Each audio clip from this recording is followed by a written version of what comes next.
Welcome to my YouTube channel Shri Kannadiga. ಇವತ್ತು ನಮ್ಮೂರಾಗ ಹೇಮರೆಡ್ಡಿ ಮಲ್ಲಮ್ಮನವರ ಜಯಂತಿ ಉತ್ಸವ ಐತಿ. ಮತ್ತು ಮಾಜಿ ಸೈನಿಕರಿಗೆ ಸನ್ಮಾನ ಕಾರ್ಯಕ್ರಮವೂ ಅದಾವು, ಮತ್ತು ಸಣ್ಣ ಪುಟ್ಟ ಕಾರ್ಯಕ್ರಮವೂ ಅದಾವು. ಯಾರ್ಯಾರು ಹೊಸದಾಗಿ ವಿಡಿಯೋ ನೋಡತ್ತೀರಿ ಸಬ್ಸ್ಕ್ರೈಬ್ ಮಾಡೋದನ್ನು ಮರಿಬೇಡ್ರಿ. ಸಬ್ಸ್ಕ್ರೈಬ್ ಮಾಡಿರಿ, ಶೇರ್ ಮಾಡಿರಿ ಮತ್ತು ಲೈಕ್ ಮಾಡೋದನ್ನು ಮರಿಬೇಡ್ರಿ. ವಿಡಿಯೋನ ಪೂರ್ತಿಯಾಗಿ ನೋಡಿರಿ.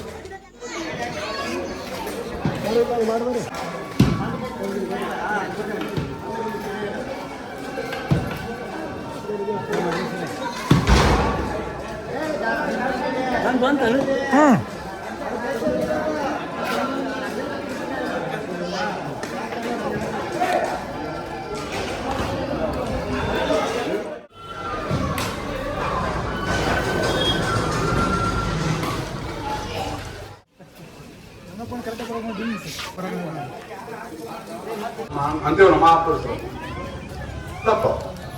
ಈಗ ಇನ್ನೊಂದು ಎರಡನೇದ್ದು ಮೂರನೇದ್ದು ಏನದ ಅಂದ್ರೆ ಉಸ್ ಮಹಾಂತಕ್ಕೋ ಸಾಧನಾ के द्वारा ಪ್ರಾಪ್ತ करते ಸಾಧನೆ ಮುಖಾಂತರ ಮಹಾತತ್ವವನ್ನ ಮಹಾಂತನ ಪ್ರಾಪ್ತ ಮಾಡ್ಕೊಂಡ್ರು. ಅವ್ರು ಯಾರು ಅಂದ್ರೆ ವೇಮನ, ಮಲ್ಲಮ್ಮ, ಬಸವಣ್ಣ, ಅನಂತವಾಸ ಇವ್ರೇನದ ಹೋಗ್ಯಾರಲ್ಲ, ಸಾಮಾನ್ಯರಾಗಿದ್ದು ಆ ಮಹಾತತ್ವವನ್ನು ಸಾಕ್ಷಾತ್ಕರಿಸಿಕೊಂಡಿರ್ತಕ್ಕಂಥವ್ರು ಮಾದರಿ ಆಗ್ತಾರೆ. ನಮಗ ಹಾಗಾಗ್ಲಿಕ್ಕೆ ಸಾಧ್ಯ ಅದ ಅನ್ನೋದಕ್ಕೆ ಅವರು ಈ ಮಾನವ ದೇಹ ತೊಟ್ಟು ಬಂದಿರತಕ್ಕಂಥವ್ರು, ಅವಧೂತರಾಗಿ ಬಂದಿರತಕ್ಕಂಥವ್ರು. ಅದನ್ನ ಅರ್ಥ ಮಾಡ್ಕೋಬೇಕು. ಅವ್ರು ಸಾಮಾನ್ಯರಲ್ಲ, ಅವರು ಸಾಮಾನ್ಯರಾಗಿ ಜನಿಸಿ ಮಹಾಮಾನವನಾಗಿ ದೇವಮಾನವರೇ ಆಗಿ ಹೋಗಿರ್ತಕ್ಕಂಥವ್ರು ಇವತ್ತು ಜಯಂತಿನ ಆಚರಿಸಲಿಕ್ಕತ್ತೇವೆ ನಾವು. ಇವು ಯಾಕಂದ್ರೆ ನಮಗ ಉದಾಹರಣೆ ಆಗಿ ಬಂದಿರತಕ್ಕಂಥವ್ರು. ಅಂದ್ರೆ ವೇಮಣ್ಣನ ಚೂರಿ ಓದ್ಕೊಂಡಾಗ ವೇಮನ ಅಷ್ಟು ಬಿದ್ದು ಹೊರತಕ್ಕಂಥ ಯಾರು ಇಲ್ಲವೇ ಇಲ್ಲ ಅಂತ ಅನ್ನುವಂಥ ನಿಲುವು ಬಂದಾಗ ಎಷ್ಟು ವಿಷಯ ಲಂಪಟ ಅಂದ್ರೆ ಇನ್ನೇನು ಮ್ಯಾಗ ಹತ್ತಕ್ಕೆ ಆಗುದೇ ಇಲ್ಲ ಅಂತ ನಿಲುವು ಬಂದಾಗ ಮತ್ತೆ ಬಿಲಿಕ್ ಶಕ್ತಿ ಅಂದ್ರೆ ಹಾಕಿ ಬೆಂಕಿ ಹಂಗೆ ಮತ್ತ ಆ ಪ್ರಭಾವದಿಂದ ಮೇಲಕ್ಕೆ ಬಂದಲ್ಲ ಅಂದ್ರೆ ನಾವಿನ್ನೂ ಅಷ್ಟು ಇದ್ದಿಲ್ಲ, ಅವನಷ್ಟು ವಿಷಯ ಲಂಪಟ ಆಗಿಲ್ಲ, ನಾವು ಮಹಾತ್ಮ ಆಗಬಹುದು ಅಂತ ಉದಾಹರಣೆ ಆಗಿರ್ತಕ್ಕಂಥ ಈ ರೀತಿಯಾಗಿ ಮನೆ ವಿಚಾರ ಮಾಡಬೇಕು ಅಂತ. ಯಾವ ರೀತಿ ವಿಚಾರ ಮಾಡ್ಬೇಕಂದ್ರೆ ನಾನು ಬಸವಣ್ಣನಾಗಬಹುದು, ಹಾಗೆ ಸಾಧ್ಯತೆ. ನಾನು ಹೇಮಣ್ಣನಾಗಬಹುದು, ಸಾಧ್ಯತೆ. ನಾವು ಮಲ್ಲಮ್ಮರಾಗಬಹುದು, ಸಾಧ್ಯತೆ. ಒಂದು ವಿಚಾರ ಮಾಡಿ ನೋಡಿ, ಎಷ್ಟು ಅನುಕರಣೀಯ ಬದುಕೈತೆ ಅಂತ. ಅವರು ಮಹಾಮಾನವರೇ, ದೇವಮಾನವರೇ. ಅವ್ರು ಎದಕ್ಕೆ ಬಂದಾರಂದ್ರೆ ನಮ್ಮ ಜೊತೆಯಾಗಿದ್ದು ನಮ್ಮ ಹಾಗೆ ಭಾವನೆಗಳನ್ನ, ನಮ್ಮ ಹಾಗೆ ವಿಚಾರಗಳನ್ನು ವ್ಯಕ್ತಪಡಿಸಿ ಆ ವಿಚಾರದಲ್ಲಿ ಶ್ರೇಷ್ಠತೆಯನ್ನು ಬಿಂಬಿಸಿ ಹೋದವರು. ಅವ್ರೇನು ಪ್ರಪಂಚಕ್ಕಾಗಿ ಬಂದವರು ಅಲ್ಲ. ಅವರು ವಿಷಯ ಲಂಪಟನಾಗಿ ಇದ್ದಿದ್ದಿಲ್ಲ ವೇಮನ. ಆದ್ರೆ ಜಗತ್ತಿಗೆ ಮಾದರಿ ಆಗ್ಬೇಕಂತ ಬಂದಿರ್ತಕ್ಕಂಥ, ಜಗತ್ತಿನ ಕಣ್ಣು ಕೆಲಸ ಬಂದಿರ್ತಕ್ಕಂಥವ್ರು ಅವರು. ಯಾಕಾಗಲಿ ಮತ್ತೆ ಎಳು ಬಿದ್ದಾರಂದ್ರೆ ಈ ಸಂಸಾರವೇ ಸತ್ಯ ಅಂತ ತಿಳ್ಕೊಂಡು ಎಳು ಬಿದ್ದವ್ರು ನಾವು ನಮ್ಮ ಮಾನವ ಜನ್ಮದ ಉದ್ದೇಶ ಏನು ಅನ್ನೋದು ಗೊತ್ತಿಲ್ಲ ನಮಗೆ. ಮಾನವ ಜನ್ಮ की मकसद क्या है? गोरों से संग्राम करना ही मानव. ಮರುವಿನೊಂದಿಗೆ ಯುದ್ಧ ಮಾಡುದ ನಮ್ಮ ಕೆಲಸ. ನಾವ್ ಎದಕ್ ಬಂದೇವೆ ಅಂದ್ರೆ ಮರುವಿನೊಂದಿಗೆ ಯುದ್ಧ ಮಾಡಕ್ ಬಂದೀವಿ. ಏನು ಮರ್ತೀವಿ ಅಂತಂದ್ರೆ ನಾವು ಮೂಲ ಪರಬ್ರಹ್ಮ ಸ್ವರೂಪದೇವೆ ಅನ್ನೋದು ಮರ್ತೀವಿ. ಅದಕ್ಕೆ ನಾವು ದುಃಖ ಬಂದಿದ್ದು ಮರ್ತೀವಿ. ನಾವು ಬಂದಿದ್ದು ಅದು ಎದಕ್ ಬಂದೇವೆ? ನಾವು ನಮ್ಮ ಮೂಲ ಸ್ವರೂಪವನ್ನು ಅರ್ಥ ಮಾಡಿಕೊಂಡು ಮತ್ತೆ ಮೋಕ್ಷವನ್ನು ಪಡಿಬೇಕು ಬಂದಿರ್ತಕ್ಕಂಥ. ಅವು ಉಳ್ಕಾದ ಪ್ರಾಣಿಗಿಲ್ಲವು. ಕೇವಲ ಮಾನವ ಜನ್ಮ ಶ್ರೇಷ್ಠ. ಯಾಕೆ ಅಂದ್ರೆ ಇದೇ ಅವೆಲ್ಲ ಹೋಗೋದು ನನ್ನ ಕರ್ಮವನ್ನು ಅನುಭವಿಸಿ ಬಂದ ವಾಸನಾ ಜನ್ಮದು ಎಲ್ಲ ಬಂದವು. ಅವು ಬಂದವು ಅನುಭವಿಸಿ ಹೋಗ್ತಾವ್ ನಾವು. ಆದ್ರೆ ನಮ್ದು ಏನೈತಲ್ಲ ಇದು ಏನಪ್ಪಾ ಅಂದ್ರೆ ಆ ಶ್ರೇಷ್ಠತೆಯನ್ನ ಕಾಣ್ಕೊಳ್ಳಕ್ ಬಂದಿರ್ತಕ್ಕಂಥವ್ರು. ಕಾಣ್ಕೊಳ್ಳೋದು ಹಂಗ ಹೋಗ್ತೀವಿ.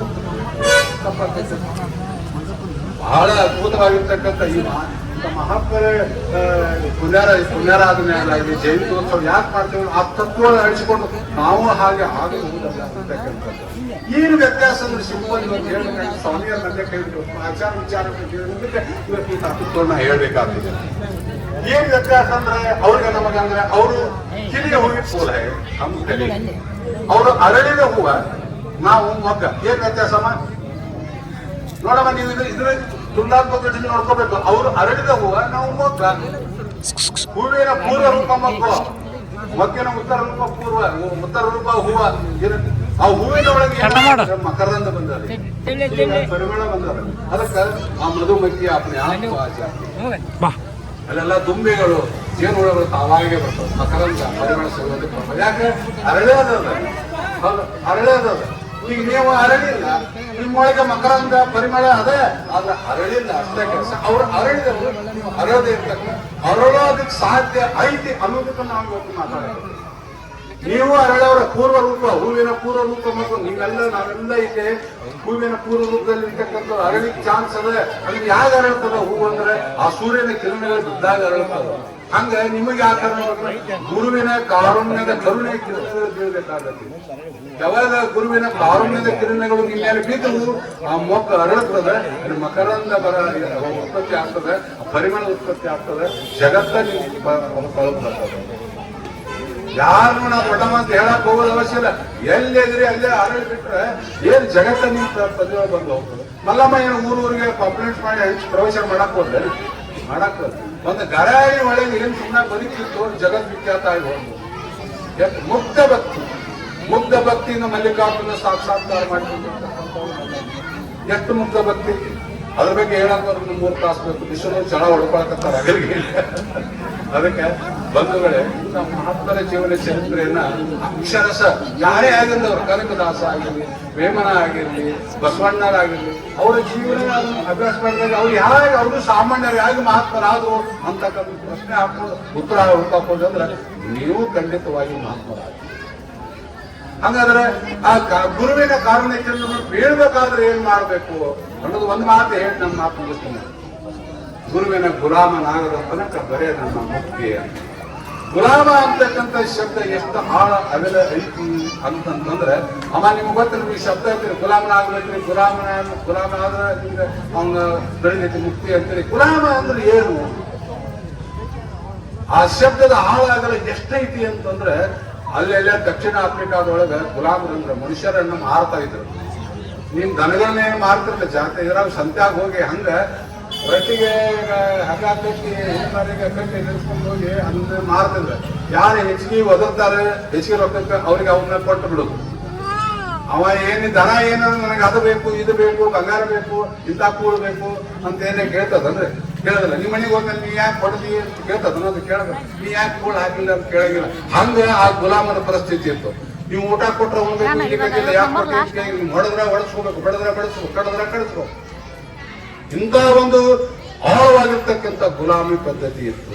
ಅವಾಗ ಒಬ್ಬ ಹಜರತ್ ಇಬ್ರಾಹಿಂ ಅವರು ಒಬ್ಬ ಗುಲಾಮನ್ನ ಕೈಕೊಂಡ್ರು. ಯಾಕಂದ್ರೆ ಈಗಿನ ಸರಂಜಾಮ್ ಇದ್ದಿದ್ದಿಲ್ಲ, ಗಾಡಿ ಮೋಟಾರ್ ಇದ್ದಿದ್ದಿಲ್ಲ, ಹೌಸಿನ ಪ್ರದೇಶ ಈಚೆ ಕಡೆಯಿಂದ ಆಚೆ ಕಡೆ ಹೋಗ್ಬೇಕು, ಸರಂಜಾಮನ್ನು ತಗೊಂಡು ಹೋಗ್ಬೇಕು ಅಂತಂದ್ರೆ ಒಬ್ಬರ ಗುಲಾಮ ನಮಸ್ಕತೆ ಇರ್ತಿದ್ರೆ ಪ್ಯಾಟೆ ಒಳಗೆ ಅಮರಾವತಿ ಅಂತ ಪ್ಯಾಟೆ ಒಳಗೆ ಹೋಗಿ ಒಂದು ಗುಲಾಮನ್ನ ತಗೊಂಡ ಅವನ ನೋಡಿದ. ಈ ಮೊದ್ಲೇಕ ಮಹಾಪುರುಷ ಅವ ಕುರ್ಚಿಲ ಗಡ್ಡ, ಕೆಂದ್ರಿದ ಕೂದಲು, ನಿಸ್ತೇಜವಾಗಿರ್ತಕ್ಕಂಥ ಕಣ್ಣು, ಬಾಡಿದ ಮುಖ, ಕೃಶವಾಗಿರ್ತಕ್ಕಂಥ ಶರೀರ, ಇದನ್ನು ನೋಡಿ ಪಾಪ ಮಹಾಪುರುಷ ಗಮಿಸ್ತು.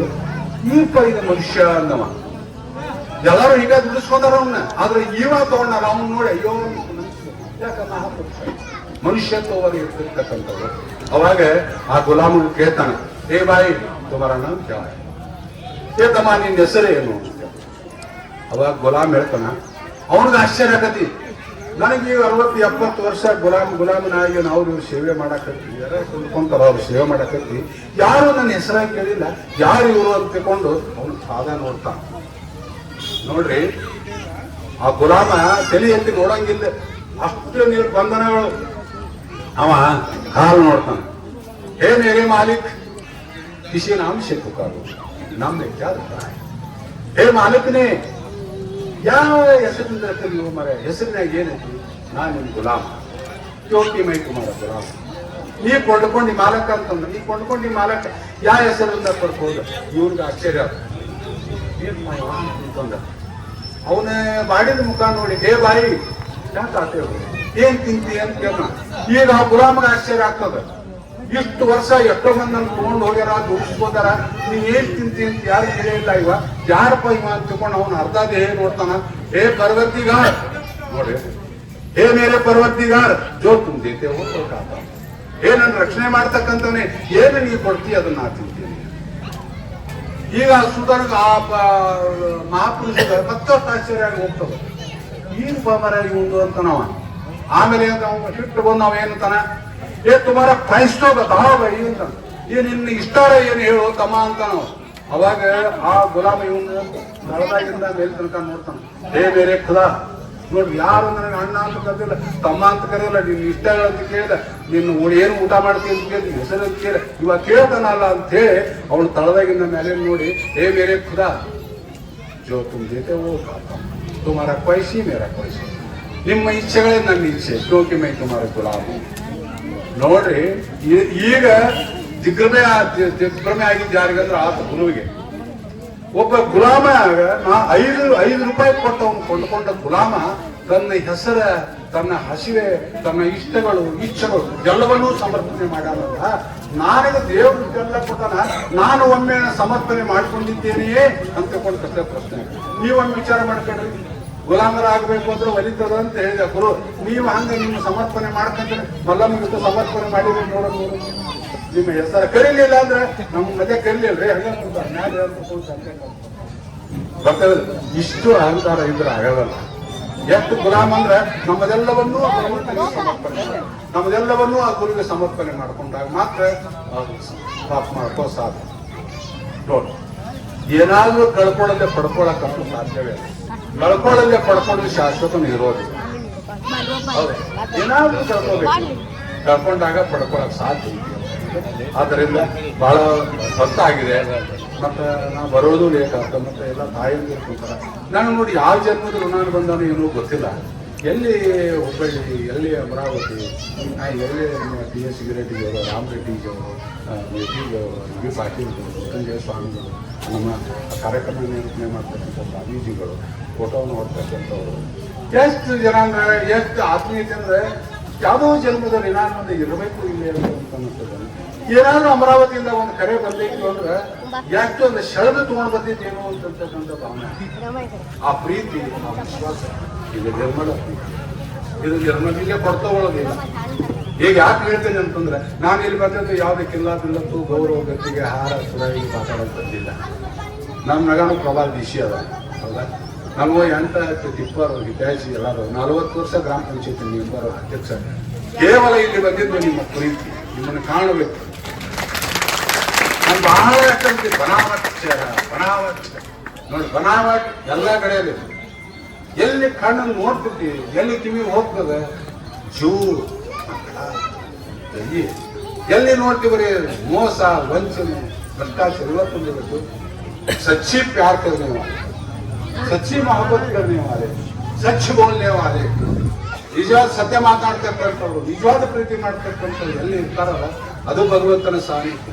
ಅಂತ ಜನರಿದ್ದಲ್ಲಿ ಅದು ಅರೇ ಮಹಾತ್ಮರು ಅಂತಕ್ಕಂಥ ನಿಲುವಿಗೆ ಬಂದು ತಲುಪಿರ್ತಕ್ಕಂಥವ್ರು. ಅಮರಾವತಿ ಅಂದ ತಕ್ಷಣ ನಿಮ್ಮೆಲ್ಲರನ್ನೂ ಕಾಣಬೇಕು ಅಂತಕ್ಕಂಥ ನಿಮ್ಮ ದರ್ಶನ ಮಾಡೋದೇನೆ ನನಗೆ ಆ ಭಗವಂತನ ದರ್ಶನ. ಏನ್ ನಿಮ್ಮನ್ನು ಬಿಟ್ಟದ ಅದನ್ನ ದೇವ್ರು ಪರಸ್ಪರ ಭಾವಯಂತಹ ಸ್ನೇಹ ಪರಮ. ಎಲ್ಲಿ ಅದಕ್ಕೆ ಮಧ್ಯಾಹ್ನ ಹೇಳ್ತಿದ್ವಿ, ಯಾಕೆ ಹಿಂಗೆ ಆಗತ್ತೈತಿ ಅಂತಂದು ಒಂದು ಮಾತು ಹೇಳಿ ನಾನು ಮಾತು ಮುಗಿಸ್ತೇನೆ. ಜೇಬ್ನೇ 10 ರೂಪಾಯಿ ಮನ್ ಬಂಗಾರದಂತೆ ನಮ್ದ ಹೇಳ್ತೀನಿ. ಕಿಶೆದಾಗ 10 ರೂಪಾಯಿ ಇತ್ತು ಅಂತಂದ್ರೆ ಮನಸ್ಸು ಹಿಂಗೆ ಆಗೋದು ಆಗ್ತದ ಇಲ್ರಿ. 10 ರೂಪಾಯಿ ಇತ್ತಂದ್ರೆ ಎಸ್ಟಿಮೇಟ್ ಚಲ್ವ ಬಿಡಿ ಕಟ್ ತಗೋಬೇಕು, ಸಿಗರೇಟ್ ತಗೋಬೇಕು. 100 ರೂಪಾಯಿ ಇರ್ತದೆ ಏನು ಬಟ್ಟೆ ತಗೋಬೇಕಾ, ಮತ್ತೆ ಅದೇ ಹೋಗ್ಬೇಕು. 1000 ರೂಪಾಯಿ ಇರ್ತದೆ ಏನು ಹುಡುಗನಿಗೆ ಹೋಗ್ಬೇಕು, ಇಳಕರಿಗೆ ಹೋಗ್ಬೇಕು, ಬಾಗಬೇಕು. ಇನ್ನ ಹೆಚ್ಚಿಗೆ ಇರ್ತದೆ ಏನು ಸಾಂಬೂರು ಹಾಕ್ಬೇಕು, ಗಾಡಿ ಬಿಡಕ್ಕೆ ಹೋಗ್ಬೇಕಂತ ಕುಂತಲ್ಲಿ ಕುಂದಿರ್ಸಕೊಂಡು ಭಗವಂತ ಚಿಂತ ಬೆಂಕಿ ಹಚ್ಚಿರುತ್ತೆ. ಎಲ್ಲಿ ಹೋಗ್ತದೆ? ಜಬ್ ಜೇಬ್ ಮೇ ಪೈಸಾ ಹೋ ಮನ್ ಬಂದರ್ ಬಂದ್ ಜಾತಿ ಹಿಂಗ್ ಬರ್ಕೊಟ್ಬಿಡಿ. ರೊಕ್ಕ ಠೀಲಾಗಿತ್ತಂದ್ರೆ ಮನಸ್ಸು ಮಂಜೆ ಆಗ್ತದ. ಜಬ್ ಮನ ಹಿ ಬಂದರ್ ಬನಗಯ ಮನಸ ಮಂಜೆ ಆಗಿ ಹೋಗ್ತು ಅಂತಂದ್ರ ಆ ಸೌಂದರ್ಯ ಆಗ್ತಕ್ಕಂಥದ್ದು ಎಲ್ಲಿ ಬರ್ತದೆ? ಹಂಗಾರೆ ರೊಕ್ಕ ಬ್ಯಾಡ ಅಂದ್ರಿ ಅಂತಂದ್ರೆ ರೊಕ್ಕ ಬೇಡಿ. जेब में पैसा भी हो ना, मन बंदर भी नहीं बनना. कैसे ಕಿಶೆದ ರೊಕ್ಕನೇ ಇರ್ಬೇಕು, ಮನಸ್ಸು ಮಂಜಾನ ಆಗಬಾರ್ದು. ಹಂಗಲ್ಲ ಪ್ರವಚನ ಪ್ರವಚನ ಕೇಳ್ರಿ. ಏನೆಲ್ಲ ಇತ್ತು ಬಿಟ್ಟು ಬಂದ ಮಲ್ಲಮ್ಮಗೆ, ಏನೆಲ್ಲ ಇತ್ತು ಒಮ್ಮೆ ನಂದು ಅಂತಂದೇನ, ಬಡ್ಲಿಲ್ಲ ಅಂತಂದಿಲ್ಲ, ನನ್ನ ಹಕ್ಕು ಅಂತಂದೇನ. ನೋಡ್ರಿ ಹಂಗ ಮಲ್ಲಮ್ಮನ ಎಷ್ಟು ಎತ್ತರಕ್ಕೆ ತಗೋತಾರ. ಅವ್ರನ್ನ ಅರ್ಥ ಮಾಡ್ಬೇಕು, ನಾವು ಅಷ್ಟು ಎತ್ತರಕ್ಕೆ ಬೆಳೆದಾಗ ಅರ್ಥ ಆಗ್ತದೆ. ಇಲ್ಕಂದ್ರೆ ಹಾಕದ ಈಗ ಹೆಂಗಂದ್ರ ಗುಂಡಿ ಹಿಡಿ ಅಂದ್ರೆ ಹಿಂಗ್ ಹಿಡಿತೀವಿ, ಅದ ಒಂದು ಏನು ದೊಡ್ಡ ಹಂಗೆ ತಂದು ಹಿಡಿದ್ರೆ ಹಿಂಗ್ ಹಿಡಿತೀವಿ. ಹಂಗ ನಮ್ಮ ಹೃದಯ ವಿಶಾಲತೆ ಆದಾಗ ಅಂತ ಮಹತ್ವರನ್ನ ಅರ್ಥ ಮಾಡ್ಕೊಳಕಾಗತ್ತೆ. ಇಲ್ಕಂದ್ರೆ ಹಾಕೋದಿಲ್ಲ. ಈ ಸಂಕುಚಿತ ಭಾವನೆಯಿಂದ, ಸಂಕುಚಿತ ಮಣ್ಣಿಂದ ಅರ್ಥ ಮಾಡ್ಕೊಳಕ್ ಆಗೋದಿಲ್ಲ. ಮನಸ್ಸು ವಿಶಾಲ ಆಗ್ಬೇಕು. ಅದಕ್ಕೆ ಇಸ್ಕೊ ಮನ್ ಹೈ ವಿಷಯ ಈ ಚೋಟ್ಲಕ್ಕೆ ಯಾರಿಗೆ ಮನಸ್ಸೆತ್ತಿ ಅವ್ರಿಗೆ ಗಾಯ ಆಗ್ತದ ಯಾರ ಬೈದ್ ಹೇಳ್ತಾರಂದ್ರೆ ಯಾರಿಗೆ ಮನಸ್ಸೆತ್ತಿ ಅವ್ರಿಗೆ ಗಾಯ ಆಗ್ತದ ಆ ವೇಮಣಿಗೆ ಮನಸ್ಸಿತ್ತು ಆ ಮಲ್ಲಮ್ಮ ಹೇಳಿದ ಮಾತು ಗಾಯ ಆತು ಅದಕ್ಕೆ ಮಹಾತ್ಮ ನಮ್ಮ ಆಗ ತುಳಸಿದಾಸಗ ಎಂತ ಬೈದು ಮನಸ್ಸಿತ್ತು ಗಾಯ ಆತು ತುಳಸಿದಾಸದ ಚರಿತ್ರೆ ಇರ್ತೈತಿ ಕನಕದಾಸಗೂ ಆಗಿತ್ತು ಎಲ್ಲ ವಿಷಯ ನಸ್ಕರ ಅಂತ ಒಂದು ಜ್ಞಾನೋದಯ ಆತು ಮನಸ್ಸಿತ್ತು ಆತ अरे भैया किसको मन है उसे ही चोट लगती है जिसको मन नहीं है उसको शास्त्र से क्या लाभ ಯಾರಿಗೆ ಮನಸ್ಸೇ ಇಲ್ಲ ಅವ್ರಿಗೆ ಶಾಸ್ತ್ರದಿಂದ ಏನ್ ಲಾಭ ಆಗ್ತದೆ ನಾವು ಮೊದಲ ತಿಳ್ಕೋಬೇಕು ಬ್ರಹ್ಮಾಂಡ ಕಿतना बड़ा है ये बड़ा बात नहीं है सवाल नहीं ಈ ಬ್ರಹ್ಮಾಂಡ ಎಷ್ಟು ದೊಡ್ಡದೈತೆ ಅನ್ನೋ ದೊಡ್ಡ ಸವಾಲ್ ಅಲ್ಲ ಅಲ್ಲ ಮಾನವ की बुद्धि कितनी बड़ी ये बड़ी सवाल ಮನುಷ್ಯನ ಬುದ್ಧಿ ಎಷ್ಟು ದೊಡ್ಡದೈತಲ್ಲ ಮನುಷ್ಯ ಅದು ದೊಡ್ಡ ಸವಾಲು ಅದಕ್ಕೆ ನೀವು ಏನೆಲ್ಲ ಸಾಧನೆ ಮಾಡ್ಬೋದು ಅಂದ್ರೆ ಇರ ಉದಾಹರಣೆ ಅದಕ್ಕೆ ಮಾತಾಡ್ತಾ ಹೋದ್ರೆ 3 ತಾಸು 4 ತಾಸು ಹೀಗಾಗ್ಬೋದು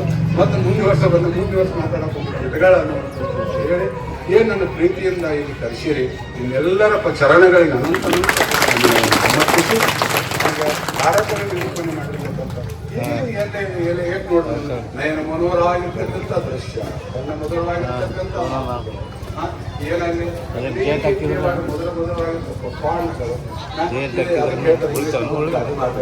white moments are life rewards ಅಂತ ಶಾಂತ ಕ್ಷಣಗಳೇ ಜೀವನದ ಬಹುಮಾನಗಳು ಬೇಕನ ಒಂದು ನಿಮಿಷ ಎಲ್ಲಿ ಮನ್ಯಾಗ ಏನಂತ ಯಾರ ಗಮನಕ್ಕೆ ಬಂದಿಲ್ಲ ಆ ಕಡೆ ಒಂದು ಹೇಳಿ ಮಾತನಾಡಲಿಕ್ಕೆ ಅವಕಾಶ ಮಾಡಿದ್ದಾರೆ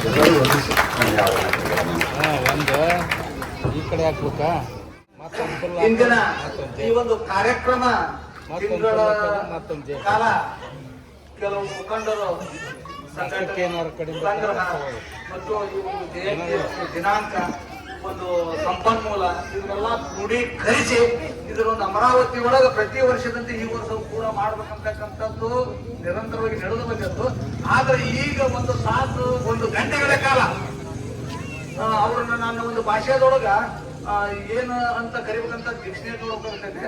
ಯಾಕಂದ್ರ ಹಣ ಹೇಳಿದ್ರು, ಅಧಿಕಾರ ಹೇಳಿದ್ರು, ಜ್ಞಾನ ಆಕಾಶದಷ್ಟು ಎತ್ತರ, ಸಮುದ್ರದಷ್ಟು ವಿಶಾಲ, ಬಗೆದಷ್ಟು ನಾವ್ ಏನೋ ಅವ್ರ ಮುಂದೆ ನಾವ್ ಏನಂದ್ರೆ ಬಾವಿನ ಕಪ್ಪಿ ಬಾವಿನ ಜಗತ್ತಂತ ತಿಳ್ಕೊಂಡು ನಾವ ಗ್ರೇಟ್ ನಾವ ಶ್ರೇಷ್ಠ ಅಂತ ತಿಳ್ಕೊಂಡಿವಿ. ಅವರ ವಿಚಾರಧಾರೆಗಳು ಸರ್ವ ವಿಚಾರ, ಒಂದೇ ಧಾರ್ಮಿಕ ವಿಚಾರ ಅಷ್ಟೇ ಅಲ್ಲ. ಇವತ್ತು ಬದುಕಿನ ನೀತಿ ನಾವು ಜಗತ್ತಿಗೆ ಬಂದಿದ್ದು ಜಸ್ಟ್ ಫಾರ್ ಗೆಸ್ಟ್. ನಾವು ಅತಿಥಿಗಳಾಗಿ ಬಂದೀವಿ, ಅತಿಥಿಗಳಾಗಿ ಹೋಗ್ಬೇಕಷ್ಟೇ. ನಾವು ಪರ್ಮನೆಂಟ್ ಅಲ್ಲ. ನಮ್ ಉದ್ದಾರವಾಗಿ ಹೆಸರು ಇರ್ತದಂದ್ರೆ ಅದನ್ನ ಅಲ್ಪಿಸ್ತಾರ ಮತ್ತೆ ಮುಂದುವರೆ ಹೆಸರು ಬರೆಸ್ತಾರ. ನಾವು ಇದಾಗ ಹೆಸರು ಅಂತ ತಿಳ್ಕೊಂಡಿವಿ. ಆದ್ರೆ ಈ ಜಯಂತಿಗಳನ್ನು ಯಾಕೆ ಆಚರಿಸ್ತಾರ ಅಂದ್ರ ನಾವು ಜಯಂತಿಯನ್ನ ಆಚರಿಸುವ ಮತ್ತು ನೆನಪಿಗೋಸ್ಕರ ಏನಾದರೂ ಸಮಾಜಕ್ಕೆ ಮತ್ತು ಮಾನವ ಕುಲಕ್ಕೆ ಕೊಡುಗೆ ಕೊಟ್ಟಾಗ ಮಾತ್ರ ಎಂತ ಜಯಂತಿ ಮಾತಿರ್ತೀವಿ ಹೊರತು ನಮಗಾಗಿ ನಾವು ಬದುಕಿರಕೊಂಡ್ರದ್ದು ಜಯಂತಿ ಅಲ್ಲ ಅಂತಕ್ಕಂಥ ಅರ್ಥಪೂರ್ಣವಾದಂತ ಮಾತನ್ನು ಹೇಳಿದಂತ ಚೌಡೇಟಿ ಗುರುಗಳಿಗೆ. ಯಾಕಂದ್ರ ಅವರು ನನ್ನ ಪರಿಚಯ ಹಿಡಿದವರು ಇಲ್ಲ, ನಾನು ಅವ್ರ ಫೋಟೋ ಇವತ್ತಿಗೂ ಕೂಡ ನನ್ನ ಅನುಭವದೊಳಗಿದ್ದಾಗ ನಾ TS ರೆಡ್ಡಿ ಅವರು ಅನೇಕ ಬಾರಿ ಈ ಕಾರ್ಯಕ್ರಮಕ್ಕೆ ಅರ್ಥಪೂರ್ಣ ಬರ್ಬೇಕಾದ್ರೆ ಅವ್ರನ್ನ ಖರ್ಚಿದ್ರೆ ಮಾತ್ರ ಅರ್ಥಪೂರ್ಣ ಆಗ್ತೈತಿ ಹೊರತು ನಾವು ಆಚರಣೆಗಿಂತ ಉಪದೇಶಕ್ಕಿಂತ ಅವರ ಕೃತಿಯ ಮೇಲೆ. ಅದಕ್ಕಾಗಿ ಅವರು ಬಂದಾರಂದಾಗ ಫಸ್ಟ್ ಅಮರಾವತಿಗೆ ಯೂನಿಟ್ ಮಾಡಿಕೊಂಡು ಅವರ ಹೃದಯ ಸ್ಪರ್ಶಿಯಾಗಿ ಸ್ಪಂದಿಸಿ ಅವರಿಗೆ ಕೈ ಕುಲುಕಿಸಿ ಅವರ ಒಂದು ಇವತ್ತು ನನಗೊಂದು ತರ ಅದು ಭಾಗ್ಯ ಅಂತ ತಿಳ್ಕೊಂಡಿನ ಇವತ್ತಿನ ಅವರ ಒಂದು ಉಪನ್ಯಾಸ. ಇದು ಬರೀ ನಮಗಷ್ಟೇ ಅಲ್ಲ, ಈ ಒಂದು ಸಮಾಜಕ್ಕೆ ಈ ಜಯಂತಿಗೆ ಅರ್ಥ ಇಷ್ಟು ಬರಬೇಕಾದ ಬಂದ್ರೆ ಅವರ ಒಂದು ಉಪನ್ಯಾಸ ಕಾರಣ ಅಂತಕ್ಕಂಥ ಒಂದು ವಿಚಾರವನ್ನು ಹೇಳುತ್ತಾ ಈಗ ತಡವಾಗಿ ಆಗಮಿಸಿದಂತ ಅತಿಥಿ BS ಗುಡ್ಸೋಮನಿ ಅವರಿಗೆ ಬಸವರಾಜ ಸತ್ಯಮನಿ ಅವರು ಹೂ ಮಾಲಾರ್ಪಣೆ ಮಾಡಬೇಕೆಂದು ಕೇಳಿಕೊಳ್ಳುತ್ತಾ, ಇನ್ನು ಈ ಒಂದು ಜಯಂತಿಯ ಇಂದಿನ ವಿಶೇಷ ಮತ್ತು ಒಂದು ವಾಸ್ತವ ಮತ್ತು ಸತ್ಯ. ಯಾಕಂದ್ರೆ ಮಾಡ್ಬೇಕದನ್ನ ಇವತ್ತು ಗುಲಾಬಿ ಸುಂದರವಾಗಿರೋದು ತಪ್ಪಲ್ಲ. ಅದು ಇವತ್ತೊಬ್ಬ ಸೈನಿಕ ತನ್ನ ಜೀವನವನ್ನು ಮುಡುಪಾಗಿಟ್ಟು ದೇಶಕ್ಕಾಗಿ ಅಗಲಿಗಳು ಶ್ರೇಷ್ಠ. ಯಾಕಂದ್ರೆ ಜಗತ್ತಿನಲ್ಲಿ ಈ ಬೆಲೆ ಕೊಡ್ತಕ್ಕಂಥ ವ್ಯಕ್ತಿಗಳು 3: ಒಬ್ಬ ಶಿಕ್ಷಕ, ಒಬ್ಬ ಸೈನಿಕ, ಒಬ್ಬ ಕೃಷಿಕ. ಆ ಒಂದು ಸೈನಿಕರಿಗೆ ಸನ್ಮಾನವನ್ನು ಈ ಹೇಮರೆಡ್ಡಿ ಮಲ್ಲಮ್ಮನ ಜಯಂತಿ ಅಂಗವಾಗಿ ಹಮ್ಮಿಕೊಂಡಿದ್ದು ನಮ್ಮ ಮಾಜಿ ಸೈನಿಕ ಸ್ನೇಹಿತ ಸಂಗನ ರೆಡ್ಡಿರವರು ನಿನ್ನೆ ನನ್ನ ಗಮನಕ್ಕೆ ತಂದಾಗ ಅತ್ಯಂತ ಅರ್ಥಪೂರ್ಣ ಮತ್ತು ಆದರ್ಶಪ್ರಾಯ ಅಂತಕ್ಕಂಥ ಒಂದು ವಿಚಾರವನ್ನು ಮನಗಂಡು ಈಗ ಸೈನಿಕರಿಗೆ ಈ ಒಂದು ವೇದಿಕೆಯ ಮುಖಾಂತರ ಸನ್ಮಾನವನ್ನು ಹಮ್ಮಿಕೊಂಡಿದ್ದು ಆ ಒಂದು ಸನ್ಮಾನ ಕಾರ್ಯಕ್ರಮವನ್ನು ಚಿನ್ಮಯ ಗೆಜಲೆಟ್ಟಿ ಅವರು ನೆರವೇರಿಸಿಕೊಡ್ಬೇಕೆಂದು ಕೇಳಿಕೊಳ್ಳುತ್ತಾ ಸೈನಿಕರಿಗೆ ಸನ್ಮಾನವನ್ನು ವೇದಿಕೆಯ ಮೇಲೆ ಆಸೀನವಂತ ಗಣ್ಯರನ್ನು ನೆರವೇರಿಸಿಕೊಡ್ಬೇಕು. ಸ್ಪೀಕರನ್ನು ಸನ್ಮಾನಿಸುವ ಈ ಕ್ಷಣಗಳು ನಮ್ಮೆಲ್ಲರ ಪಾಲಿಗೆ ಅಮೂಲ್ಯ ಕ್ಷಣಗಳು ಎನ್ನಬಹುದು. ತಮ್ಮ ಬದುಕಿನ ಅತ್ಯಮೂಲ್ಯ ಪಯಣವನ್ನು ದೇಶ ಸೇವೆಗೆ ಮುಡುಪಾಗಿಟ್ಟು ಈಗ ನಿವೃತ್ತರಾಗಿ ತಮ್ಮ ಜೀವನವನ್ನು ಸಾರ್ಥಕಗೊಳಿಸಿಕೊಂಡಿರುವ ಬಾಲಪ್ಪ ಕಿರೆಸೂರು ಅಧ್ಯಕ್ಷರು, ಮಾಜಿ ಸೈನಿಕ ಸಂಘ ಹುಣಗುಲ್, ಶಿವಪ್ಪ ಯಡಲಿ ಉಪಾಧ್ಯಕ್ಷರು, ಮಾಜಿ ಸೈನಿಕ ಸಂಘ ಹುಣಗುಲ್, ಶ್ರೀ ಶಂಕರಗೌಡ ಪಾಟೀಲ್, ಶ್ರೀ ಕೃಷ್ಣ ಪಾಟೀಲ್, ಶ್ರೀ ರಮೇಶ್ ಕೌಡಿ, ಶ್ರೀ ರಾಮಪ್ಪ ಮೇಟಿ,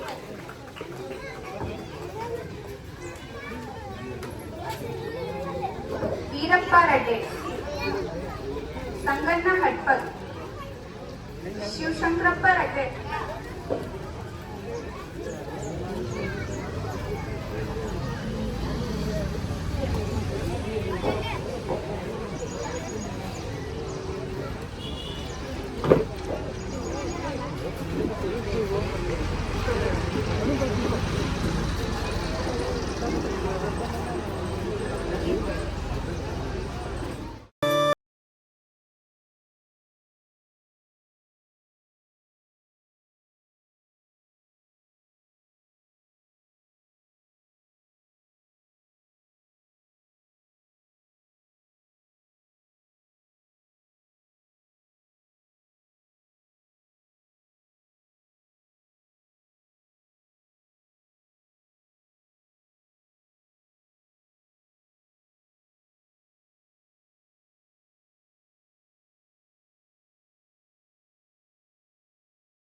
ಮೆರಗು ಕೊಟ್ಟು ಬಾನಲ್ಲಿ ಸಾವಿರಾರು ನಕ್ಷತ್ರಗಳು ಇದ್ದರೂ ಕೂಡ ಬೇಲಿ ಚುಕ್ಕೆಗೆ ಎಷ್ಟು ಅಮೂಲ್ಯವಾದಂತಹ ಒಂದು ಬೆಲೆ ಇರುತ್ತದೆಯೋ ಈ ವೇದಿಕೆಯ ಉಪನ್ಯಾಸಕರಾಗಿ ಆಗಮಿಸಿದಂತ ನಮ್ಮ ನಿಮ್ಮೆಲ್ಲರ ಅಚ್ಚುಮೆಚ್ಚಿನ ಮಾರ್ಗದರ್ಶಕರು ಮತ್ತು ಸಮಾಜ ಚಿಂತಕ ಮತ್ತು ಸಮಾಜ ಸೇವಕ, ಸಮಾಜವನ್ನು ಸತ್ಪಾತ್ರದಲ್ಲಿ ಒಯ್ಯತಕ್ಕಂತ ಕಾರ್ಯದಲ್ಲಿ ತೊಡಗಿದಂತ ನಮ್ಮ ಸಹೋದರ ಚೌಡರೆಡ್ಡಿ ಅವರಿಗೆ ಈ ವೇದಿಕೆಯ ಮುಖಾಂತರ TS ರೆಡ್ಡಿ ಹಾಗೂ ವೇದಿಕೆಯ ಮೇಲಿರುವ ಗಣ್ಯರು ಸನ್ಮಾನ ಮಾಡಬೇಕೆನ್ನುವರಲ್ಲಿ ವಿನಂತಿ ಪೂರ್ವಕವಾಗಿ ಕೇಳ್ಕೊತಾ ಇದ್ದೇನೆ.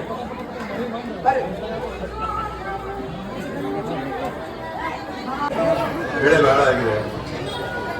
ಬಹಳಷ್ಟು ಜನರಿಗೆ ಸನ್ಮಾನ ಸತ್ಕಾರವನ್ನು ಮಾಡಿದ್ರೆ ತಾವೆಲ್ಲ बंधुगणे, आपको भी सम्मान हुआ है, शायद आपको मालूम है, निम्मेल्लरिಗೂ सम्मान आಗಿದೆ, ಅದಕ್ಕೆ ಗೊತ್ತಿಲ್ಲ. इस दुनिया पे आने से पहले भगवान ने सम्मान किया. ಈ ಜಗತ್ತಿಗೆ ಬರು ಪೂರ್ವದಲ್ಲೇ ನಮ್ಮ ಕರ್ಮೋಕ ಅನುಸಾರ ಆ ಭಗವಂತ ಸನ್ಮಾನ ಮಾಡೇ ಕಳಿಸ್ತಾನ. ಈ ಶಾಲ ಹರಿತಾವ, ಹಣ್ಣೆ ಕೊಳಿತಾವ, ಹೂ ಬಾಡ್ತಾವ, ಚರ್ಮ ಕೊಟ್ಟ 70 ವರ್ಷ ನನಗೆ. ಅಂದ್ರೆ ಭಗವಂತನ ಸನ್ಮಾನ ಮೊದಲೇ. जिसने उस सम्मान को पहचानते हैं शायद उसी को संत महाराज कहते हैं. ಯಾರು ಆ ಭಗವಂತನ ಸನ್ಮಾನ ಗುರುತಿಸಿಕೊಂಡವಲ್ಲ ಅವ್ರು ಈ ದೇಶ ಸೇವೆ ಮಾಡ್ಯಾರ ಅಥವಾ ಪ್ರಾಮಾಣಿಕವಾಗಿ ಸಮಾಜ ಸೇವೆ ಮಾಡ್ಯಾರ ಅಥವಾ ಸಂತ ಮಹಾನ್. ಆದ್ದರಿಂದ ನಿಮ್ಮ ಮೊದಲನೇ ಸನ್ಮಾನ ಭಗವಂತ ಯಾಕೆ ಚಲೋ ಶರೀರ ಕೊಟ್ಟಾನ, ಯಾಕೆ ಚಲೋ ಬುದ್ಧಿ ಕೊಟ್ಟಾನ, ಯಾಕೆ ಚಲೋ ವಿಚಾರ ಕೊಟ್ಟಾನ, ಭಾವನೆ ಕೊಟ್ಟಾನ ತಿಳ್ಕೊಂಡು ನಿಮ್ಗೆ ಅತ್ಯಂತ ಹೆಚ್ಚಿನ ದೊಡ್ಡ ಸನ್ಮಾನ ಯಾವುದು ಮಾತಾಡಲಿಕ್ಕೆ ಅವಕಾಶ ಮಾಡಿಕೊಟ್ಟಿದ್ದು.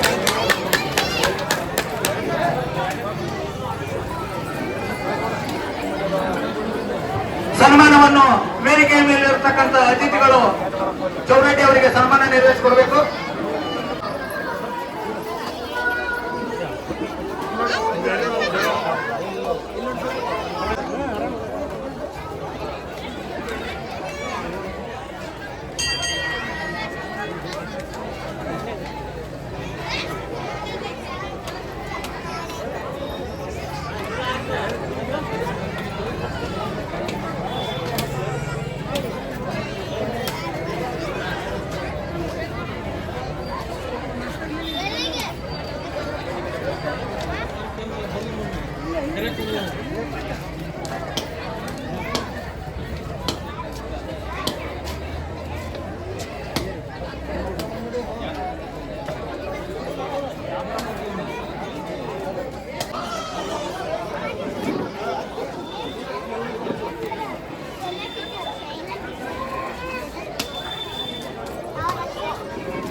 ಸಿದ್ಧಲಿಂಗಯತಿ ನೀನೇ ಎನಗೆ ಗತಿ.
ಆಮ್ ಕಡಂಗಿಲ್ಲ ಹೋಗತ್ತೆ ನಮ್ಮ ಬೇಜಾರಕ್ಕ ನೀನು ನೋಡಾರ್ದ ಕಮ್ಮಿ ನೀವು ಮುಟ್ಲಲ್ಲ ಅದು ಇದು